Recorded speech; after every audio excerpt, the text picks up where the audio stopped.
Narhari झिरवाळांना मंत्रिपदासाठी phone आलाय। नरहरी झिरवाळ नागपूरकडे निघालेले आहेत। कुठलं मंत्रिपद मिळणार हे अद्याप अस्पष्ट आहे, मात्र राष्ट्रवादीच्या वरिष्ठांकडून फोन आल्याची माहिती मिळते। आत्ताच्या क्षणाची ही सगळ्यात मोठी बातमी आपण पाहतोय। या संदर्भात ताजे अपडेट देत आहेत आपले प्रतिनिधी योगेश खरे। योगेश, नरहरी झिरवाळांना मंत्रिपदासाठी फोन आलाय। दिंडोरी विधानसभा मतदारसंघाचे आमदार नरहरी झिरवाळ यांना मंत्रिपद मिळणार असल्याच्या सूचना या राष्ट्रवादीच्या उच्च पदस्थांकडून देण्यात आलेल्या आहेत। त्यांना तसा फोन आलेला होता आणि ते नागपूरकडे तसेही रवाना झालेलेच होते। जालना परिसरात ते आता पोहोचलेले आहेत आणि सकाळपर्यंत नागपूरला ते पोहोचतील। कुठलं मंत्रिपद त्यांना देण्यात येणार याबाबत मात्र अजून कुठल्या सूचना देण्यात आलेल्या नाहीत, मात्र त्यांनी उद्या तयारीने त्या ठिकाणी यावं असं त्यांना सांगण्यात आलेलं आहे। निश्चितच त्यांना राष्ट्रवादीच्या कुठल्या वरिष्ठांचा फोन आला होता योगेश?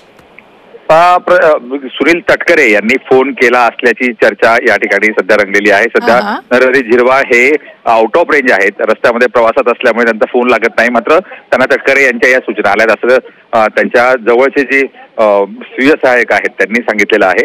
त्यामुळे एकूणच सध्या तरी झिरवाळ यांच्या गोटामध्ये आनंदाचं वातावरण आहे। बरं, यांच्यासोबत आणखी कुठल्या नेत्यांना मंत्रिपदासाठी फोन गेलेत का, नेमकं काय? अजून तरी याबाबतचा खुलासा होऊ शकलेला नाही। कदाचित छगन भुजबळांना त्या बाबतीतलं अजून तरी स्पष्टता या ठिकाणी आलेली नाही, मात्र काही वेळा त्यांच्याकडून स्पष्ट होऊ शकेल।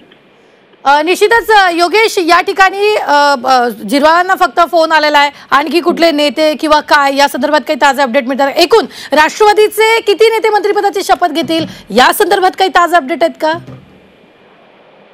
खरं म्हणजे राष्ट्रवादीचे 6 जण मंत्रिपदाची शपथ घेतील अशी शक्यता आहे। यामध्ये जे सिनियर आहेत, ज्येष्ठ आहेत, त्या ज्येष्ठांना यामध्ये संधी मिळेल असंही म्हटलं जात आहे।